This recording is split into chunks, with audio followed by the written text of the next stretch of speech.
Stephanie, thank you so much for being here today. And thanks so much for having me, Catherine. I'm really looking forward to our conversation. Me too. So that's we're going to really just start out of the gate, and I'm going to ask you to just go ahead and tell us what it is that you do, Stephanie. Well, I'm in the supply chain world, and that to everyone sort of seems like, oh, that's like trucks and logistics. But it's much bigger than that. It's everything from, getting rare earth minerals out of the ground to building major projects to delivering major projects to global trade, GDP.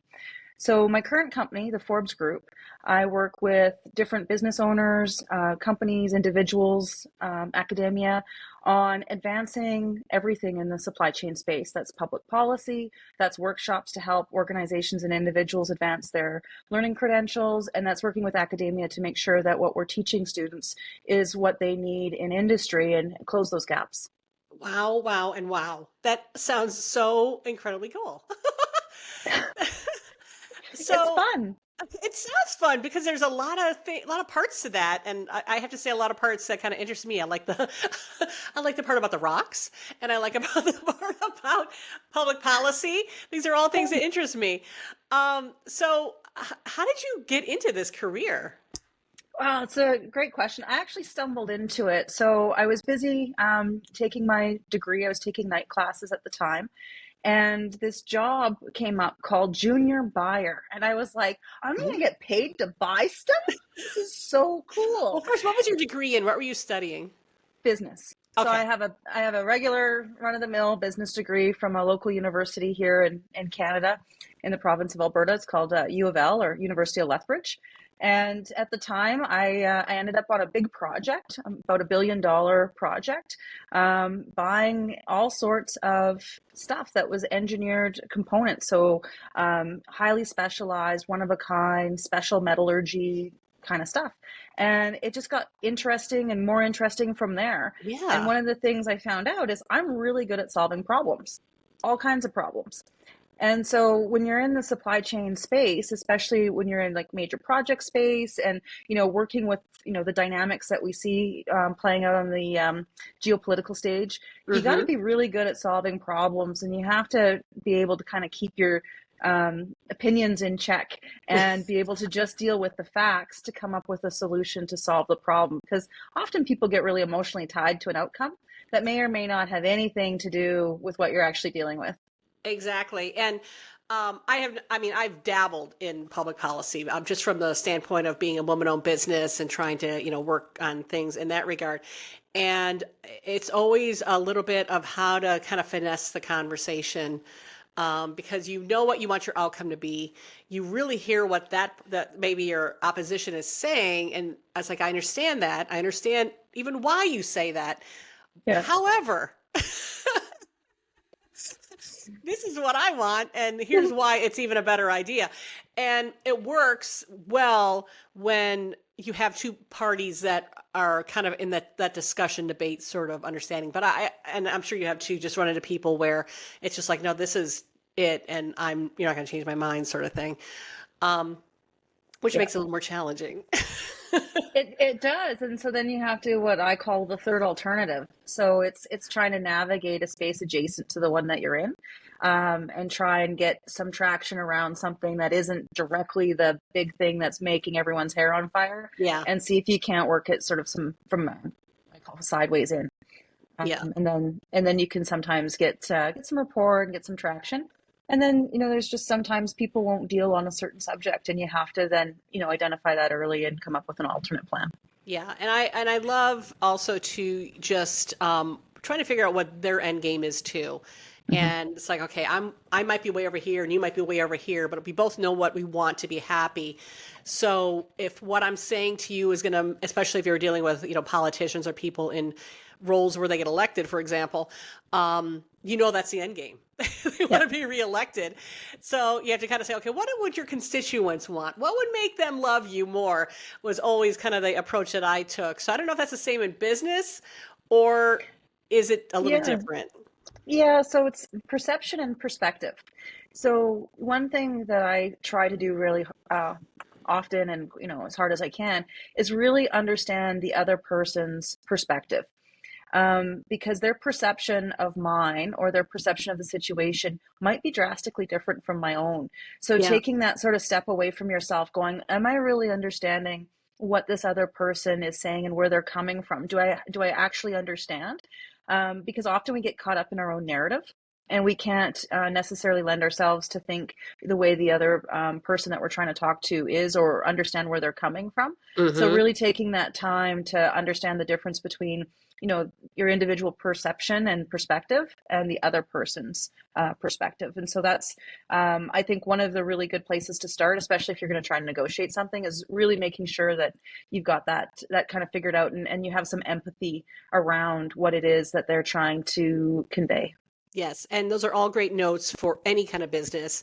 We were Yeah, talking a little specific, but that those exact same behaviors could be applied to really anything in negotiation.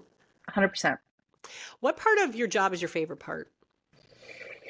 Meeting new people, finding out what they're all about. Actually, I was just at an event yesterday, and there's a fourth year student over at one of the universities here that I keep running into, and she gets so excited to, like, "Hi, Stephanie," and then she's telling me what she's working on, and who she met, and everything else, and it's just such an endearing thing because you see that.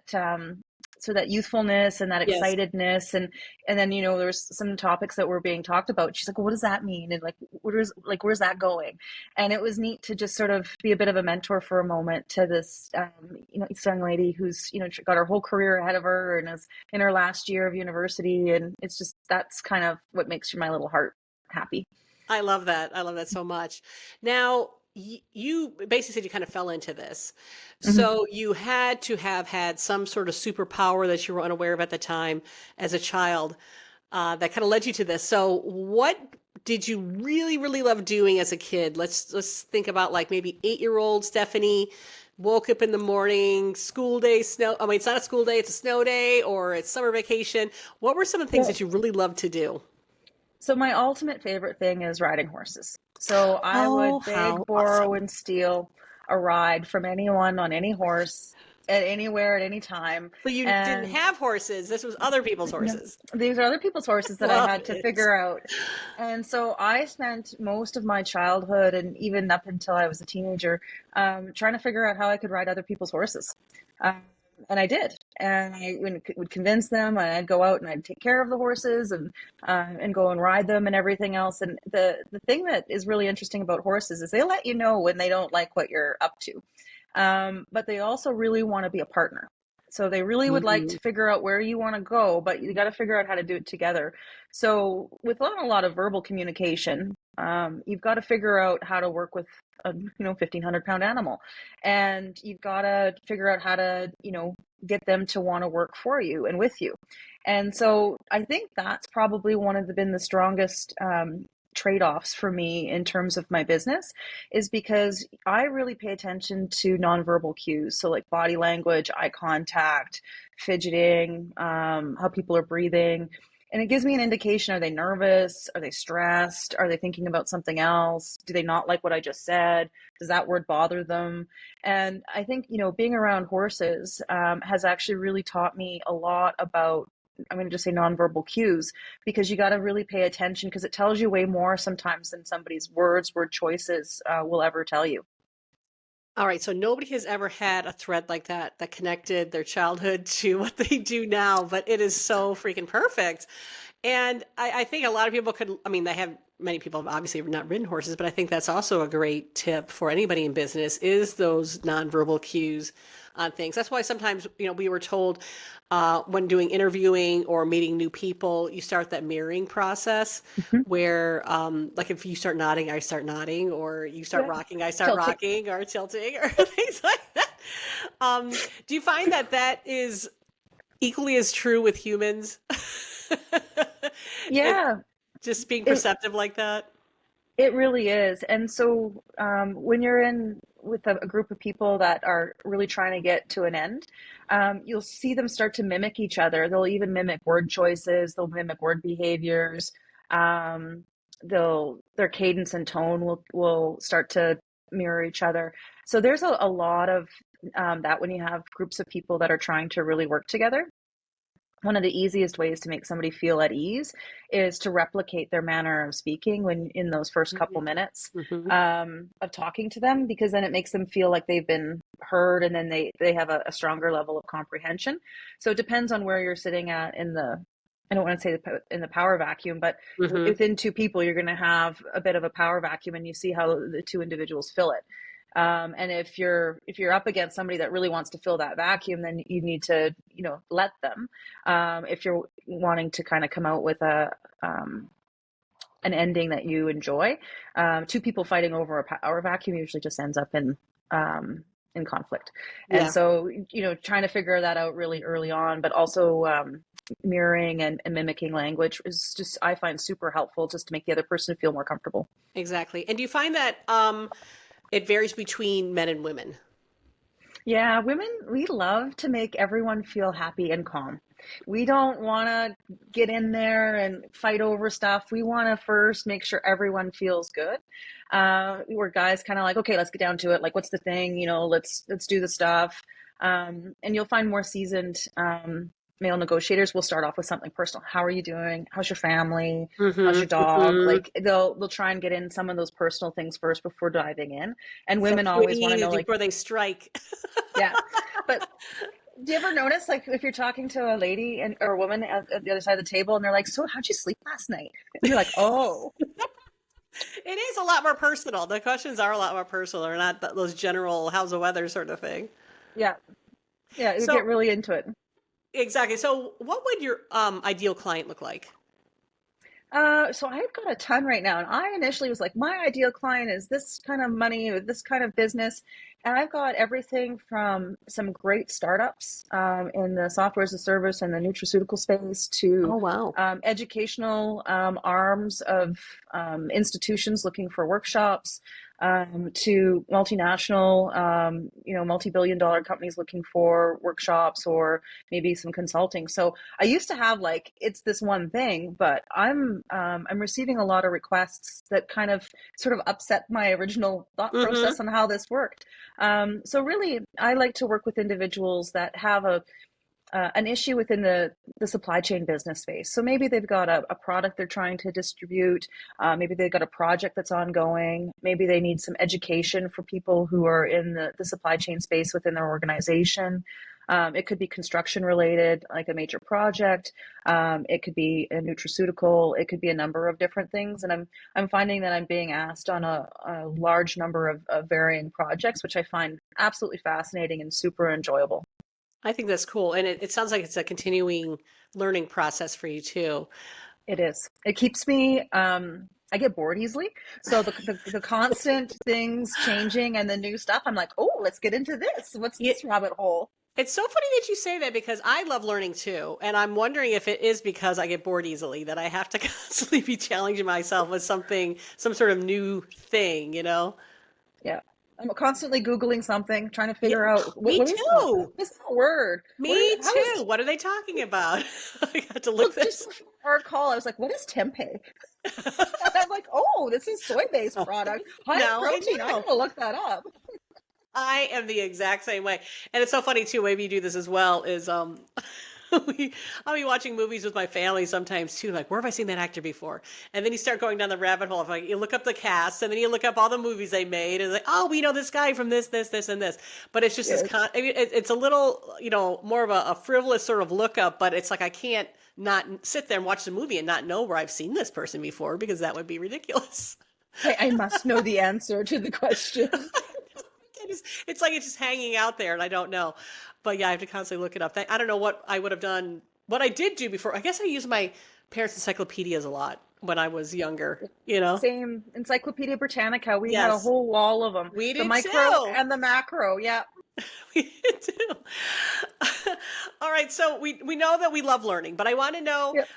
about you specifically. What is it that you do to unplug? Because your world obviously has a lot of data, has a lot of parts, and there's got to be a time where you're like, okay, this is done. I'm going to do something so I can recalibrate and then I can get back into it tomorrow or next week or whatever. A hundred Are you still percent. running courses? So I do ride horses about once a week. Still don't have my own horse. So I have a riding coach, and she's got a horse that I can ride. About once a week. It's always a different horse, so I always learn something new. But the biggest thing that I've been doing to unplug lately is actually going to a sauna. So I go 4 times a week, maybe five. And there's a heat, just like regular hot sauna, and then there's like a steam room, Mhm. and then there's one that's an infrared and one that has like a Yeah. Himalayan salt wall. And I find that has been really fantastic for me. So unlike other people, I don't take my cell phone or anything in there. I just go in and completely unplug, maybe for an hour and a half on average, and just get away from everything. So like no technology, just have some time to meditate, recharge, and I absolutely feel fantastic afterwards. I So love to hear that's you been the say that. thing that I've been doing. That's my big thing to recharge lately. And I notice that I really miss it. If I don't go for a couple days because I'm really busy and I have Hmm. meetings and everything else, by the third day, I'm like, oh, I got to get there. Like, I really got to get there today. Nice. And so it's interesting how much I've noticed that over time. Which is your favorite type of sauna? I'm just out of curiosity. So I've tried a couple, and Oh, I don't think yeah. I like steam as much, but Mm. I salt and infrared so far I like. Yeah. Yeah. So I am between the salt sauna and the infrared. I go sometimes for a massage after my sauna, like because there's massage therapists there.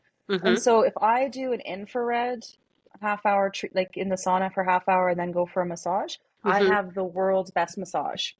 And they Interesting. liken it to butter on toast. So if you go into a massage cold, you're like refrigerator butter. And if you go into the sauna first and warm up, and especially infrared, then you're like room temperature butter, and it just goes on. Everything just is a little bit smoother and doesn't break apart your toast. And so that for me has been like really revolutionary in terms of like how I unwind and unpack and get my brain to like kind of stop for a hot minute. Because otherwise we just stay on, right? And then, it's 11 o'clock at night and you're like, why can't I shut my brain off?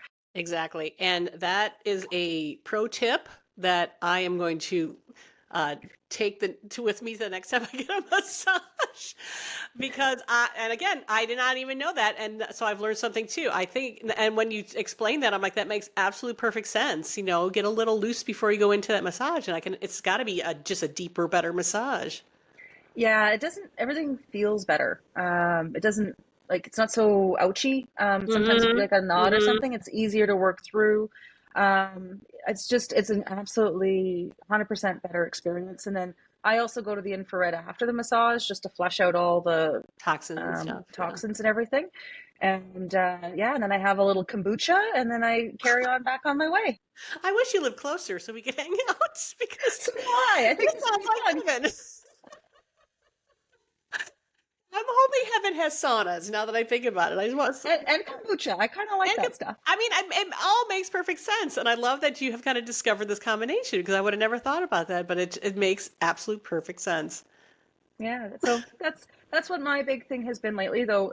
Riding really, I love riding, and if I could do it more often, I absolutely would. It's a big time commitment, and with Mm, some of my yeah. business priorities right now, I can't, I gotta pick one.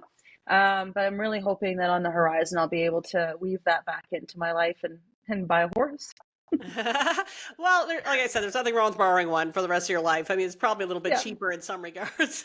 it So, is. Yes. and because of your schedule, you don't, it would be terrible if you had a horse and you couldn't really commit to it 100%, Yeah. so this it actually works out really kind of good. But the most important takeaway of that is you love it and you're just finding how you can sneak it into your life however you can. And then you also Yeah. have this other commitment that you're like, oh no, I got to really do that. So I think it's a great way to Yeah. really kind of look at different ways to unplug. Yeah, and I think there's always a mixture, right? There's always a balance that you have to take into consideration. And I also, because I get bored, I do like to mix it up, right? So, depending on the time of year, maybe I spend more time out at at a lake and do some lake activities. In the winter here, I'll go skiing a little bit. And so, I do try to blend in other activities and do keep it interesting. But my absolute passion is writing. If I could do that every day, all day, and figure out how to make that into a living, I probably would. But I haven't yet.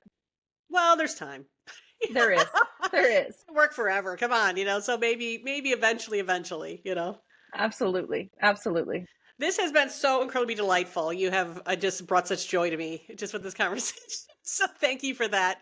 And I'm hoping that the listeners also just kind of pick up on just this lovely spirit that you have and how you have managed to just stay really in tune with your whole self. And you have a job that just really feeds your soul, and you have all these other side things that do the exact same thing. So it's really, really an awesome thing to see. Thanks so much for having me, Catherine. I really appreciate it. Great conversation, and we should go to the sauna together sometime. We are so going to the sauna. I don't know how it's going to happen, but we're going to do it. We'll figure it out. All right. Thank you so much. Thanks. Have a good one.